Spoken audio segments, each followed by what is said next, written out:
Alhamdulillah. Alors, nous savons toutes et tous que dans notre croyance, en tant que musulmans et musulmanes, nous avons la ferme conviction que la fin du monde aura lieu. Et qu'il y a des signes de la fin du monde, des signes précurseurs de la fin du monde, petits et grands. Et cela ne doit aucunement nous pousser à tomber dans une parano quelconque. Mais c'est une réalité. Et nous savons, comme le prophète alayhi salatu wassalam nous l'a informé, que parmi ces signes, il y a la venue de Al-Masih ad-Dajjal, l'Antéchrist. Et les questions que les gens se posent souvent, c'est: existe-t-il? Est-il présent aujourd'hui? Et si oui, où est-il? Comment est-il?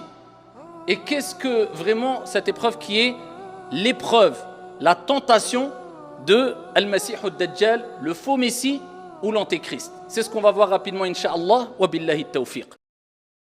Ayyuha al-musalloun, avant de parler de Al-Masih ad-Dajjal, et je tiens à vous rappeler que dans un texte, le prophète alayhi salatu wassalam a rappelé que un des signes de la venue de Al-Masih ad-Dajjal parmi les nombreux signes précurseurs, c'est que les orateurs, les prédicateurs, les imams, les savants parleront de moins en moins de lui.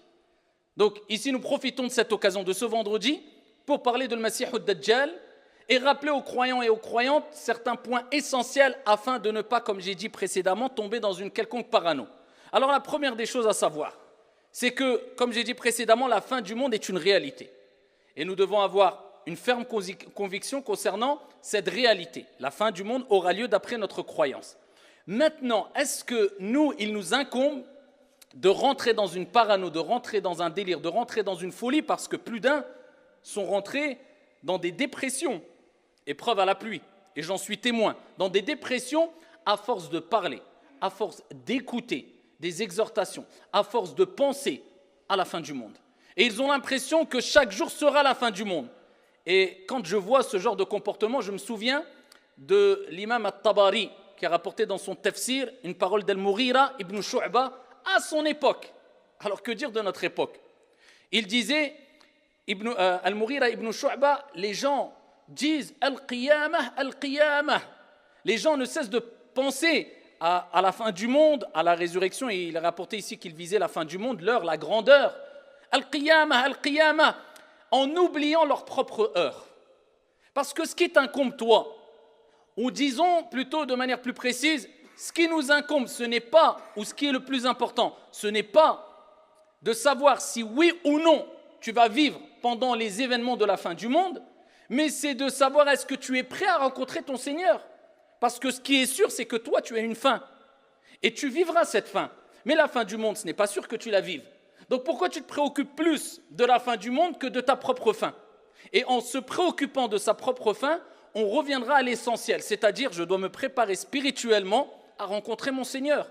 À travers la prière, à travers le jeûne, effectué correctement, à travers mon assiduité dans les actes d'adoration, mon bon comportement et ma bonne relation envers les gens. Donc en bref, tu vas garder les pieds sur terre. Contrairement à celui qui ne parle que de la fin du monde, c'est les gens qui n'arrivent pas à garder les pieds sur terre. Ils aiment tout ce qui est extravagant, surnaturel, les histoires qui font voyager. Mais quand on leur parle de choses concrètes, la prière, tu as les capacités de la faire. Fais ta prière. Tu veux faire beaucoup de bien, tu peux faire Qiyamul Layl, fais-le. Donc quand c'est des choses concrètes, quelquefois ils s'éloignent de ces actes concrets. Mais quand c'est pour parler ou imaginer ou supposer ou faire des déductions sur des choses qui sont... on ne sait même pas si on va les vivre, alors là, ils aiment passer des heures et des heures en délaissant ce qui est le plus important. Donc, la fin du monde aura lieu, mais attention de tomber dans une psychose quelconque.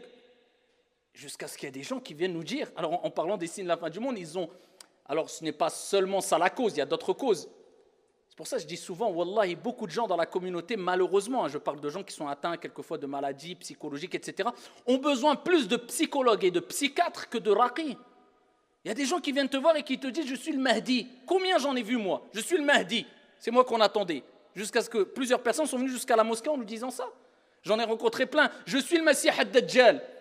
Bien sûr qu'ils sont pris de folie. Mais pourquoi ils ont été à jusque dire ces paroles-là? C'est des croyants, des musulmans. Même s'ils sont pris de folie, pourquoi ils s'accrochent à ces convictions-là? Parce qu'on leur a tellement parlé de ça. Et ils se sont tellement accrochés à ces récits-là en délaissant ce qu'il y a de plus important, sachant que tout est important en islam, que maintenant il vit qu'avec ça. Il ne parle que de le Masih ad-Dajjal et al-Mahdi. Donc méfiez-vous, sachez que ça fait partie des sciences qu'on doit acquérir, des connaissances qu'on doit acquérir. Cela doit nous pousser à une préparation aussi, comme on va le voir bi'idhnillah azza wa jal, mais à ne pas rentrer dans des délires quelconques. La fin du monde aura lieu, Allahu a'lam, si tu ici vas vivre ces derniers instants. En tout cas, ce qui est sûr, c'est qu'à l'époque du prophète, il y a déjà 14 siècles ou plus de 14 siècles, le prophète rappelait aussi que la fin des temps était proche. Et il donnait des comparaisons et des images en disant qu'ici, il n'y a pas un espace plus grand entre aujourd'hui et la fin du monde que l'espace qu'il y a entre ces deux doigts, etc. Donc, il montrait que c'était très proche. Mais avec ça, combien d'années sont passées? 14 siècles. Alors, des gens qui se disent aujourd'hui, le prophète a dit c'est proche, c'est peut-être demain ou après-demain. Ah, c'est vendredi, regarde, il y a des nuages gris, j'ai entendu du tonnerre, subhanallah, on est vendredi, akhi. Il y a eu qu'est-ce que ça veut dire? Il y a des petits signes et il y a des grands signes. Et quand les grands signes vont venir, on n'a pas encore vécu de grands signes, quand les grands signes vont venir, soit c'est une réalité, l'un va s'enchaîner avec l'autre. Quand on rentre dans les grands signes, on n'est pas dans les grands signes. Et pour l'instant, occupe-toi de ton heure à toi. Peut-être tu vas mourir dans 10 minutes et peut-être la fin du monde aura lieu dans 50 milliards d'années.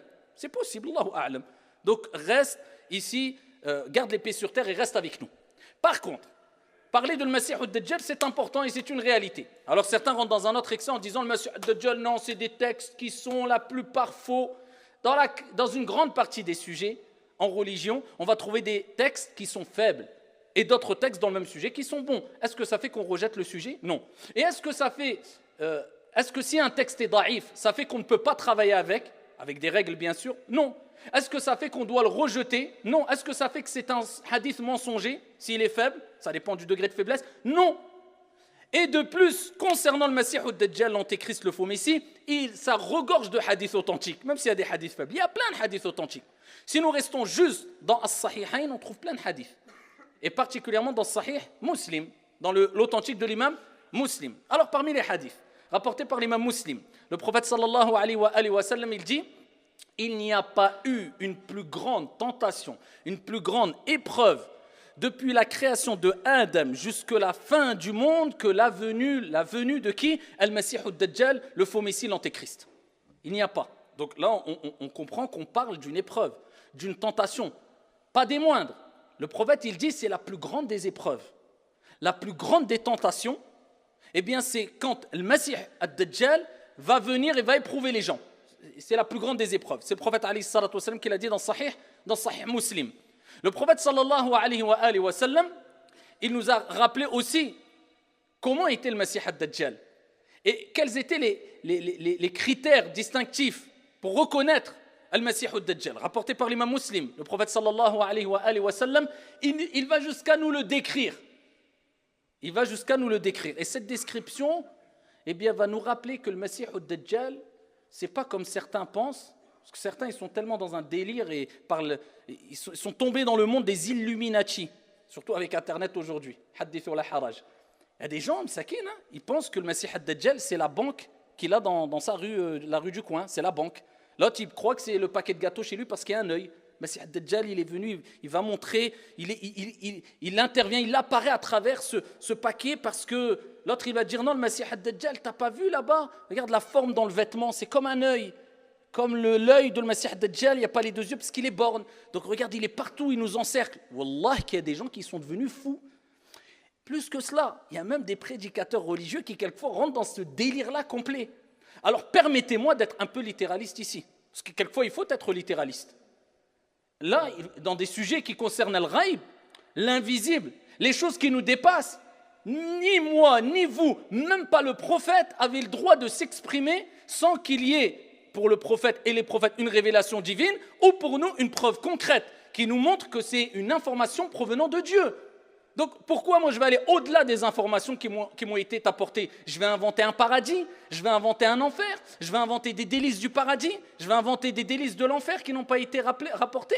Et bien de même, pourquoi moi je vais interpréter une chose concernant le Masih ad-Dajjal qui n'a pas été expliquée explicitement par le prophète alayhi salatu wassalam? Dites-moi. Le prophète alayhi salatu wassalam, toujours dans les hadiths authentiques rapportés par l'imam Muslim, il dit Al-Masih ad-Dajjal, l'antéchrist, le faux messie, est borgne. a'war. Et Allah n'est pas borgne. Al-kamal lillah, la perfection appartient à Dieu. Donc le prophète alayhi salatu wassalam dit que le Masih ad-Dajjal est borgne. Et il dit entre ses deux yeux. C'est-à-dire que quand on dit il est borgne, il a un œil effacé. D'accord? Quand on parle de Mamsouh, ça renvoie vers le terme Al-Masih aussi. Certains savants ont donné plusieurs définitions différentes. Parmi les définitions du terme Al-Masih ou Dajjal, c'est Al-Masih, celui qui a quelque chose d'effacé, c'est-à-dire un œil effacé. Ad-Dajjal renvoie aussi vers un terme arabe qui désigne le mensonge, c'est-à-dire c'est celui qui est borgne et qui est menteur. Et on le traduit par l'antéchrist pour le désigner, ou bien le faux messie. C'est un homme qui va venir et qui va prétendre être un dieu ou un prophète et être la vérité pour les gens. Et il va tromper les gens. Et il va égarer les gens et il va venir avec des signes exceptionnels que Dieu va lui permettre d'avoir. Dieu va lui permettre de faire, mais tout cela par la permission divine. Mais c'est quelqu'un qui est égaré et qui égarera les gens, ça sera son but. Le prophète, il dit entre ses deux yeux, il y a 3 lettres, Kaf, Fa, Ra. Tout le monde pourra les lire, celui qui sait lire ou pas, parmi les croyants. Et cela désignera soit kafir ou bien kafara, qui montrera sa dénégation. Le fait qu'il n'est pas croyant, qu'il s'est opposé à la croyance pure et saine. Et le prophète, alayhi salatu wassalam, il dit, tous les prophètes, dans le même hadith rapporté par Muslim toujours, ici il dit, il n'y a pas un prophète qui a été envoyé sans qu'il ne mette en garde sa communauté contre l'avenue de Al-Masih ad-Dajjal, l'antéchrist. Tous les prophètes, Allah les a envoyés, ils ont mis en garde leur peuple, en leur disant, méfiez-vous, préparez-vous. Voilà comment il faut réagir si vous êtes présent quand Al-Masih ad-Dajjal, l'antéchrist, sera là. Parce qu'on a dit précédemment, le prophète a dit qu'il n'y a pas plus grande fitna, plus grande épreuve que la venue de Al-Masih ad-Dajjal. Rapporté par l'imam Abu Daoud, Bisanadin Hassan, le prophète sallallahu alayhi wa sallam, lorsqu'il parle de Al-Masih ad-Dajjal, il donne sa description.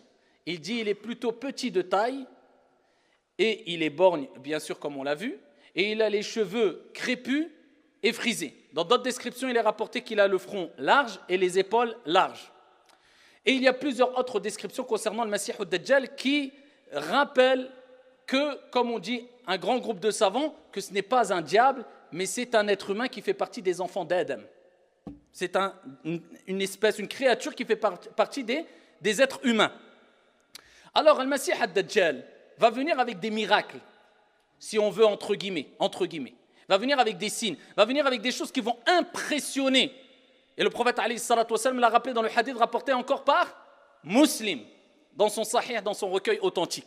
Il dit que le Masih ad-Dajjal viendra avec, traduction du sens, l'image du paradis et de l'enfer. Et dans une autre version, avec l'enfer et un fleuve.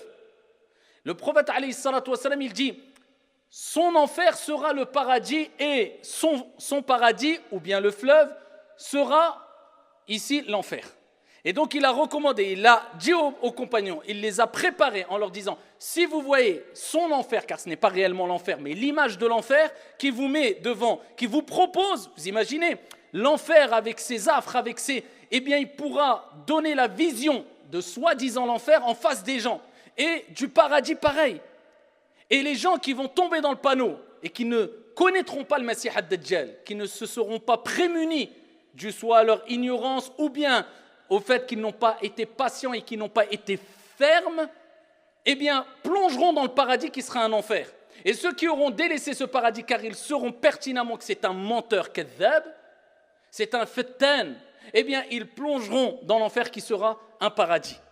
Et ça, c'est parmi les plus grandes des épreuves ici qui seront en face ou qui seront, auxquelles seront confrontés les croyants et les croyantes. Paradis, l'enfer en face de toi et voilà. Ça, c'est parmi les choses que le prophète alayhi salatu wassalam a dit. Le prophète sallallahu alayhi wa sallam, dans un hadith, toujours rapporté par Muslim, il fut interrogé sur Al-Masih ad-Dajjal et ils lui ont dit, Ya Rasulallah, combien de temps va-t-il rester sur terre? Combien de temps va-t-il rester sur terre? Et le prophète alayhi salatu wassalam a dit 40 yawman, 40 jours. Il restera 40 jours sur terre. Par contre, il dit alayhi salatu wassalam, il dit un jour comme une année, un jour comme un mois, un jour comme un jumu'ah et le reste des jours comme vos journées habituelles. D'accord? C'est-à-dire qu'une année, la première journée de ces 40 jours, en fait, ça ne sera pas une journée, ça sera une année. Quand l'année sera terminée, la deuxième journée, ne sera pas une journée.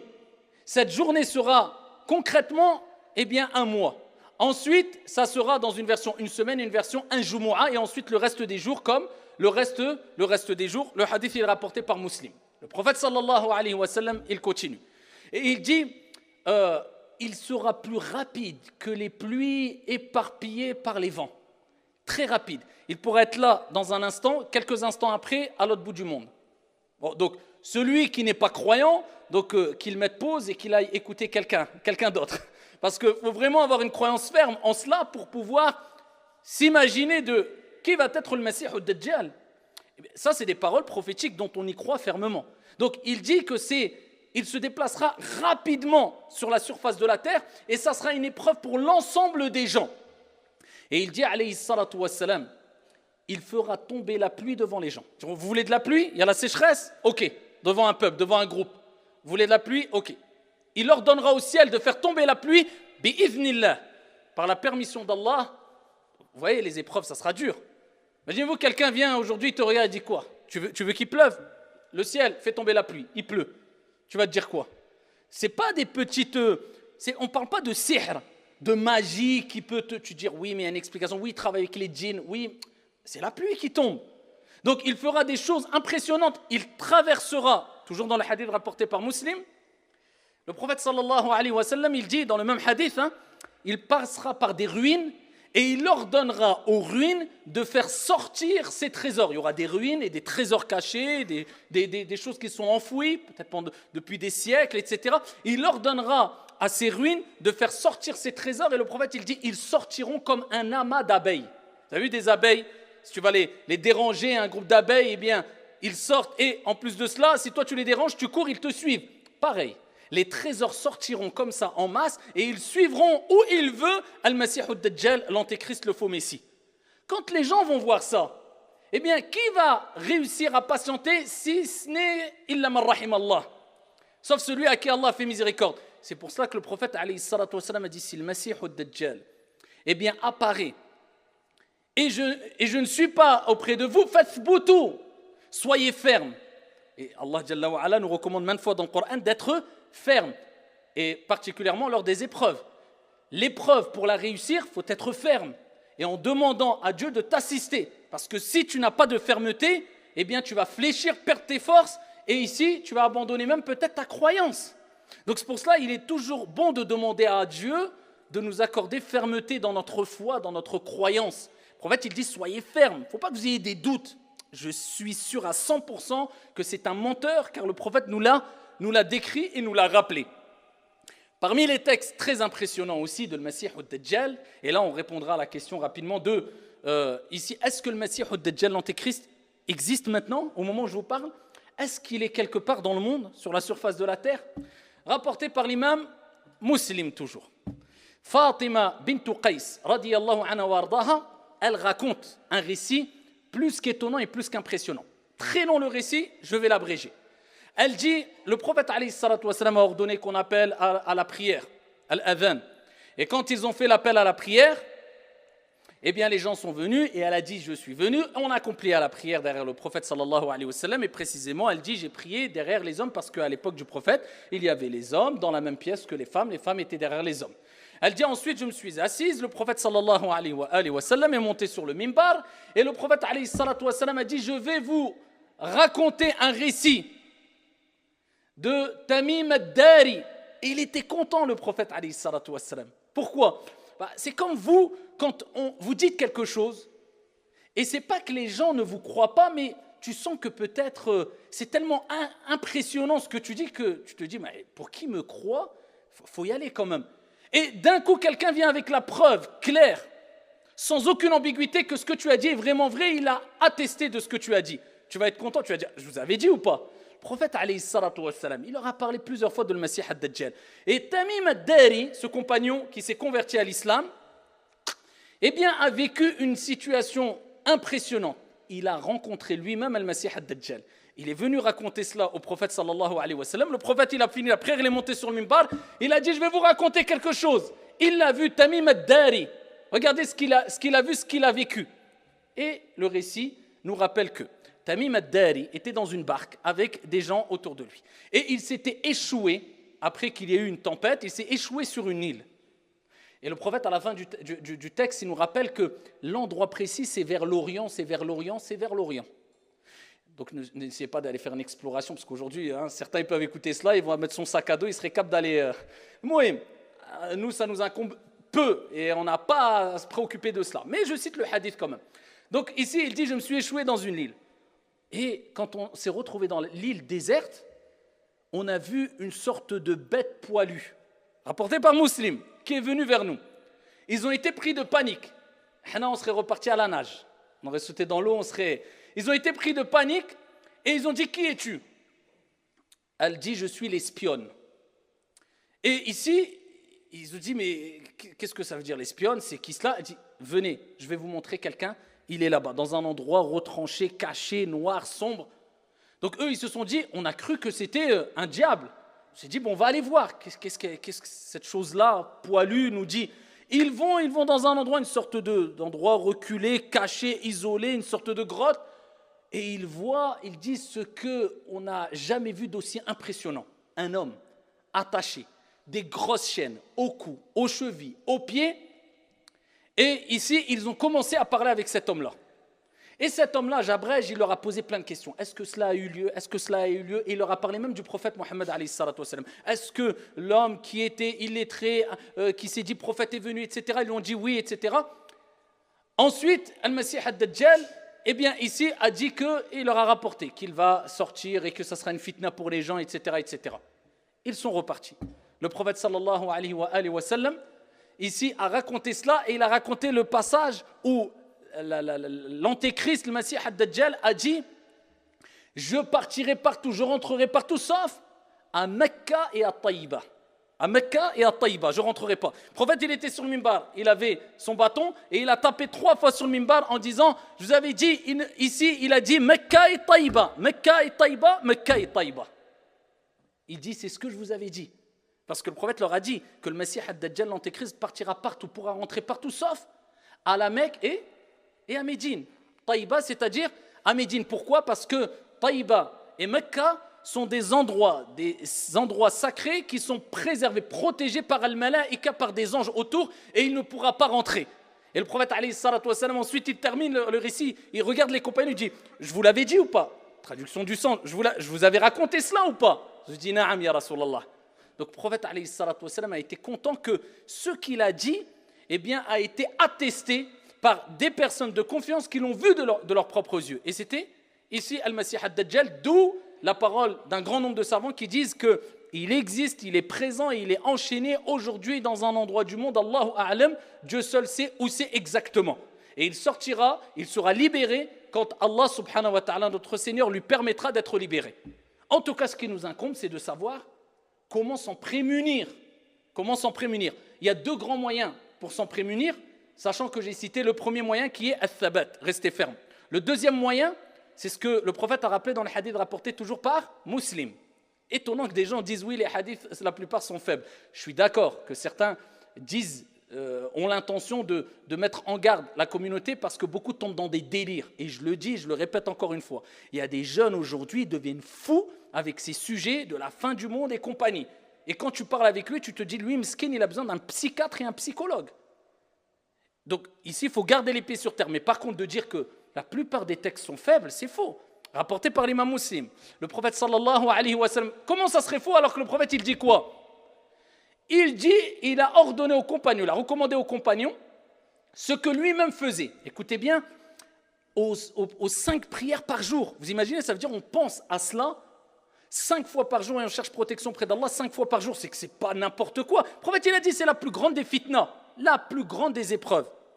À la fin de chaque prière, au moment où du'a mustajab. Vous savez que parmi les moments où l'invocation est acceptée, c'est à la fin de tashahhud, qabla at-taslim, juste avant de dire assalamu alaykum, tu fais du'a mustajab bi'idhnillahi azza wa jal. Du moins, c'est un temps où il y a de fortes chances que l'invocation soit acceptée. À ce moment-là, le prophète, il disait quoi?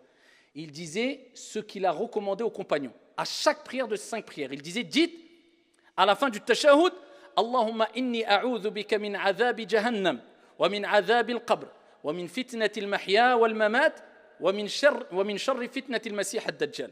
Il disait, cherchez protection auprès d'Allah, c'est ce que vous devez dire, hein. Avant le taslim, dites toujours ça. Oh Allah, je cherche protection auprès de toi contre l'enfer, et contre le châtiment de la tombe, et contre les épreuves de la vie et de la mort, et contre Al-Masih Ad-Dajjal, le faux Messie, l'Antéchrist. Voilà. Le prophète, il disait, dites cela 5 fois par jour. Donc ça, c'est un moyen de te préserver. Si au cas où, on ne sait pas, eh bien, qu'Allah nous accorde al-thabat, le raffermissement, on soit encore présent quand cela arrive. Parmi les deuxièmes moyens, le prophète, alayhi salatu wassalam, toujours fait Sahih et Muslim. Il dit, il y a 2 hadiths différents qui rejoignent ici le sens de ce hadith-là, et il nous dit, celui qui récitera les 10 premiers versets de Surat Al-Kahf, d'accord, les 10 premiers versets de Surat Al-Kahf, la caverne, bien sera prémuni, préservé contre la tentation de Al-Masih Ad-Dajjal, contre l'Antéchrist. Et dans une autre version, il est rapporté les 10 derniers versets de Surat Al-Kahf, d'où l'importance de les apprendre ou de les lire souvent. D'accord? Si la personne les apprend, c'est-à-dire les 10 premiers versets particulièrement de Surat Al-Kahf, qui sont très faciles à apprendre, eh bien, c'est un moyen de se préserver contre le Masih Ad-Dajjal. Et pour terminer, le Masih Ad-Dajjal, eh bien, sera tué. Par qui? Par Jésus, Isa ibn Maryam, alayhi salam. Allah tabaraka wa ta'ala ordonnera à Isa, parce que Isa n'est pas mort, Jésus n'est pas mort, comme Allah Jalla wa Ala dit, il n'a pas été tué, il n'a pas été crucifié, mais on lui a donné une ressemblance à un autre personnage et on l'a élevé et Allah l'a purifié. Isa alayhi salam. Et il descendra près des minarets blancs en Syrie, Isa alayhi salam, et il poursuivra Al-Masih Ad-Dajjal. Allah Jalla wa Ala apportera une délivrance aux croyants et aux gens quand il enverra Jésus, Isa, qui redescendra et qui fera tawaf autour de la Kaaba et qui priera Isa alayhi salam et qui, sur la terre, il redescendra et il mourra en tant que musulman. Eh bien, Isa poursuivra le Masih Ad-Dajjal et quand le prophète alayhi salatu wassalam fait sahih a dit quand Al-Masih Ad-Dajjal verra Isa, il va fondre comme le sel fond dans l'eau. Ensuite, Isa le poursuivra après cela. Et il prendra la fuite jusqu'à ce que Isa, dans un endroit particulier en Palestine, eh bien, il l'attrapera, il ira jusqu'à proximité de Masih Ad-Dajjal, et Jésus, Isa alayhi salam, lancera sa lance et il tuera ici Al-Masih Ad-Dajjal. Et voilà les informations, en gros, ici, de manière résumée, qu'on a sur Ad-Dajjal. Donc Ad-Dajjal, eh bien, on a donné sa description, on répète, ce n'est pas une société, ce n'est pas une vidéo, ce n'est pas une banque, ce n'est pas un groupe de personnes. On a donné les descriptions. Khlas, intaha al-kalam wa qudiya al-amr. C'est le prophète alayhi salatu wassalam qui l'a dit. Maintenant, concentre-toi dans ce qui est clair sans aucune ambiguïté. Je dois prier, je dois jeûner, je dois me préparer pour le delà, je dois faire du bien parce que même celui qui a fait énormément de bien regrettera dans sa mort qui est très proche, dans notre mort qui est très proche, de ne pas en avoir fait assez, sans rentrer dans une exagération quelconque, en restant dans le juste milieu, regrettera de ne pas avoir eu un bon comportement envers les gens, afin que les gens témoignent de son bon comportement, et que ça soit un argument pour lui au jour de la résurrection. Donc, gardons les pieds sur terre, prenons ces informations qui nous permettent d'augmenter notre connaissance religieuse. Hada wallahu ta'ala a'la wa a'lam wa ahkam. Sallu wa sallimu rahimakum.